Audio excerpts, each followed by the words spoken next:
Bonjour et bienvenue. Voici un pack sorti en octobre 2017 au cours de la série Cars 3.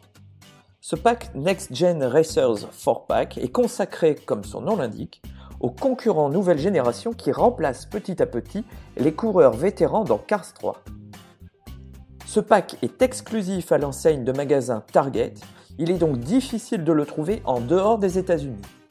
Et puis d'habitude, lorsque Mattel sort un pack, ils y mettent une seule nouveauté qu'ils mettent en valeur. Ils pensent peut-être que les collectionneurs vont se ruer sur cette nouveauté, même s'ils sont obligés de racheter des modèles en double. Ahem. Eh bien pour une fois ce n'est pas le cas, c'est même très rare, mais pour une fois Mattel a édité ce pack avec non pas une, pas deux, pas trois, mais 4 nouveautés. Lorsque ce pack est sorti, c'était 100% de nouveaux modèles, 0 doublons. C'est donc un pack qui a engendré un engouement tout particulier, mais aujourd'hui, il est devenu rare et cher. Au moment où je vous parle, nous sommes 2 ans après la sortie de ce pack, et sur les 4 modèles produits, 2 seulement ont été réédités. Tout d'abord, Barry de Pédale. Alors, Barry de Pédale est le seul à avoir été réédité en single, et ce dans les séries suivantes Cars 2018-2019 et la série Blue Desert.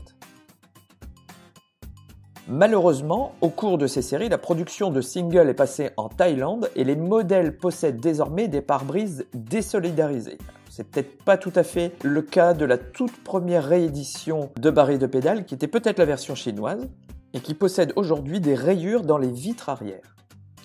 Bref, si le côté variant ne vous gêne pas trop, Barry de Pédale reste trouvable aujourd'hui en single.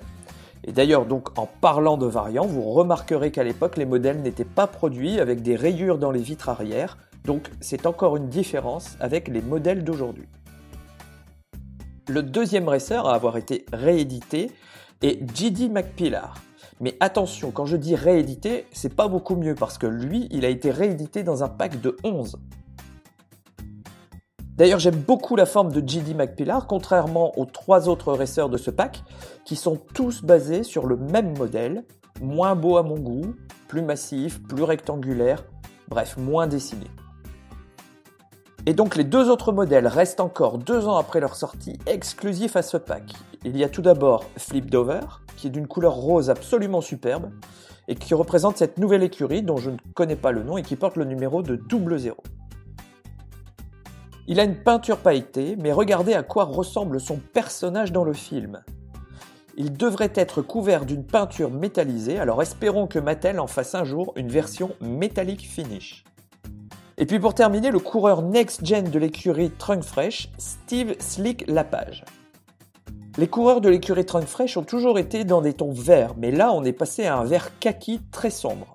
Alors ça ne l'arrange pas non plus quand il est dans le pack parce qu'il est placé à droite, juste en dessous de ce carton qui prolonge le logo Cars 3 et qui le plonge encore plus dans l'ombre. Et c'est bien dommage parce qu'on le devine à peine dans son emballage, mais Steve Slick Lapage possède des stickers métallisés. Et c'est là qu'il révèle toute sa beauté, ces stickers contrastent littéralement avec la couleur terne de la carrosserie. Et donc lui aussi reste 2 ans après un modèle exclusif. C'est donc pour toutes ces raisons que ce pack est aujourd'hui si rare et si cher, mais il n'est pas encore impossible de le trouver. N'attendez donc pas trop, sauf bien sûr si vous pensez qu'ils ressortiront un jour ou l'autre. Merci d'avoir suivi et n'oubliez pas que vous pouvez suivre l'actualité de votre collection sur notre page Facebook et sur la base de données, dont vous trouverez les liens dans le descriptif de cette vidéo. Merci et à bientôt.